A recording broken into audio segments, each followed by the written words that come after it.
Hello guys, myself Rishi Jain.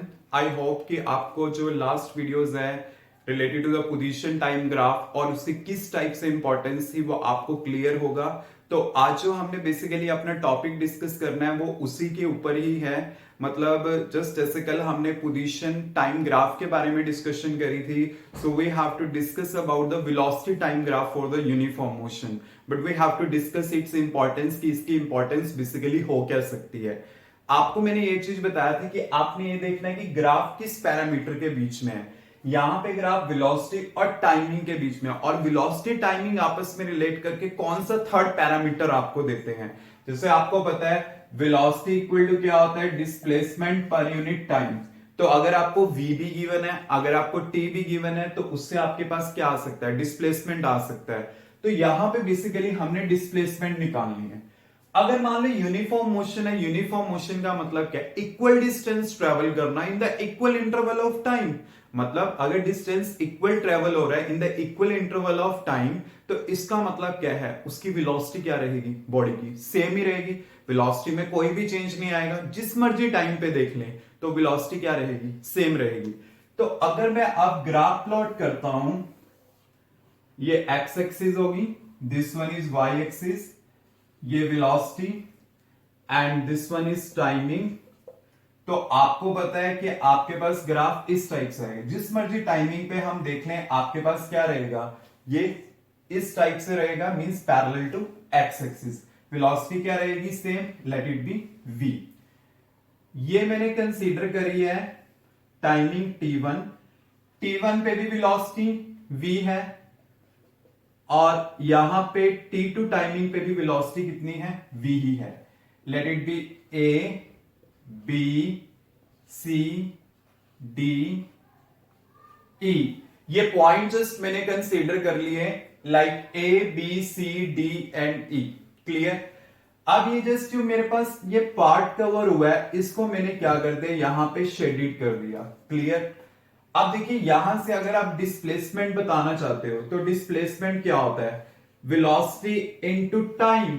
Time क्या है, t1 से t2 गए तो t2 माइनस t1, तो ये आपके पास होगा, मींस फाइनल माइनस इनिशियल। अब वेलोसिटी बेसिकली आपके पास है क्या, दिस इज ad। तो मैंने वेलोसिटी को लिखा ad and t2 minus t1 आपके पास कितना होगा, t2 माइनस t1 ये कितना है, OB। ये मैंने लिखा OB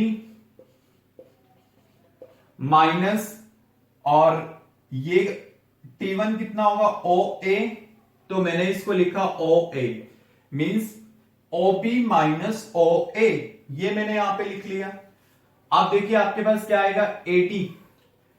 AD को मैंने एज इट इज लिखा इनटू, अब क्या होगा, OB माइनस OA, तो AB मिलेगा। तो मेरे पास ये आ गया AB।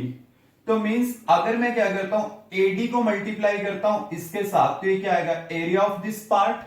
मतलब ये क्या आएगा, एरिया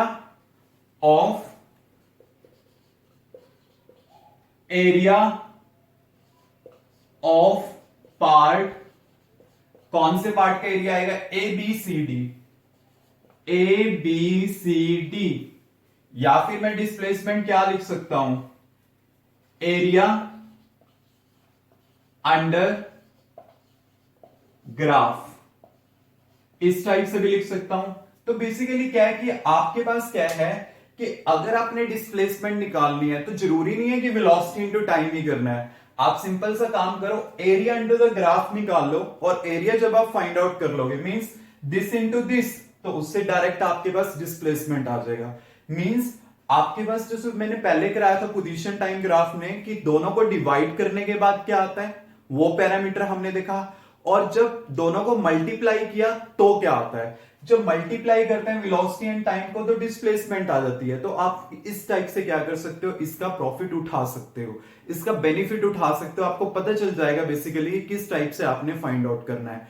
कि जैसे देखो आपको पता है पोजीशन टाइम ग्राफ में कि दोनों को डिवाइड करना है, डिवाइड करके क्या आया, वेलोसिटी, मल्टीप्लाई करके क्या आया, डिस्प्लेसमेंट। तो इस टाइप से आप पैरामीटर फाइंड आउट। और ऐसा नहीं कि सिर्फ इसी ग्राफ में, कोई दूसरी शेप भी बन सकती है कर्व की, बट आपने देखना है एरिया अंडर द ग्राफ क्या है और उससे कौन सी क्वांटिटी प्रोड्यूस हो रही है। लाइक अगर मान लो मैं यहां पे लिख देता हूं फोर्स और ये है मेरे पास डिस्प्लेसमेंट, तो फोर्स इंटू डिस्प्लेसमेंट क्या होता है, वर्क। तो उससे भी एरिया निकालो, एरिया निकालोगे तो क्या आ जाएगा, आपके पास वर्क आ जाएगा।